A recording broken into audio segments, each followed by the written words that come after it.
момента сме получили един мултифункционален ехограф от много висок клас, който ще служи на кардиолозите, на гастроентеролозите, на интернистите и на ендокринолозите. Също така с него ще работят и невролозите по отношение на съдовия доплер за изследване на съдовете на централна нервна система. Решихме това отделение да стане нервно отделение, тъй като това е едно съвсем обновено, хубаво, приятно, комфортно, топло отделение и тук ще трябва да се разположи, както вече разполагаме, специалистите по нервни болести и техните пациенти. Интензивен сектор, сектор за лечение на пациенти с заболявания на периферната и централна нервна система, функционален сектор.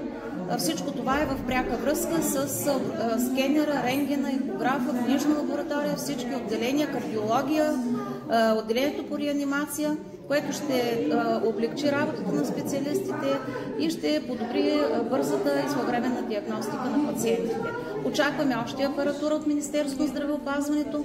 Получили сме един много хубав електрокардиограф, който вече се работи в кардиология.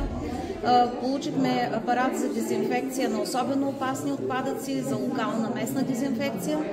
Така че очакваме още апаратура. Много сме щастливи, че успяхме да реализираме този проект до края на годината и нашите пациенти да получат добра обстановка за лечението си, като гарантирано с новата апаратура, с възможностите на технологиите, както и съзнанията на нашите лекари, специалисти, както и безценните ни медицински сестри, да предоставяме все по-добра медицинска грижа. За мен като ръководител на лечебното заведение работиш в изключително тежка кадрова криза, каквато е незапомнена за България, по отношение на медицинския сектор най-вече. Ръководството прави всичко възможно, за да задържи ценните си кадри, както и да привлече нови такива. Знаете, че труда в болницата е изключително тежък, той е денонощен. Ние тук живеем, това е нашия втори дом.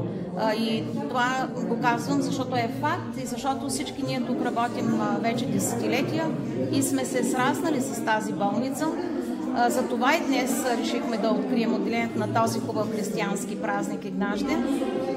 Да, ръководството направи всичко възможно и се надявам да имаме възможност да поддържаме това, което направихме, а то е увеличение на основните месечни възнаграждения на лекарите с 300 лева, а на специалистите по здравни грижи, медицински сестри, лаборанти, акушери с 500 лева. Това е много съществено увеличение на основните месечни възнаграждения, което като брутна сума възлиза поне на удвоената такава, защото тук имаме колективен трудов договор, подписан с синдикатите в болницата и имаме привилегии по отношение на местното ни КТД, удължени отпуски с 15 дни повече над тези 30, които се полагат по принцип на работещите в здравната система.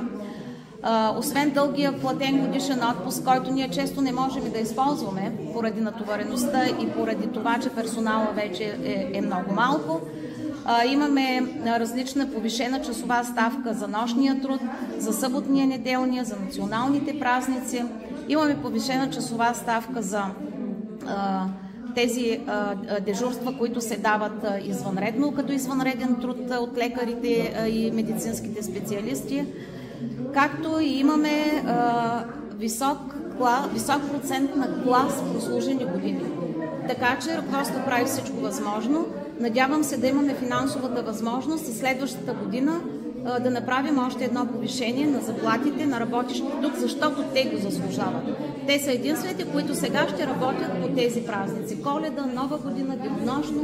В града няма да има друго лечебно заведение, както всяка година, между прочим, се случва това.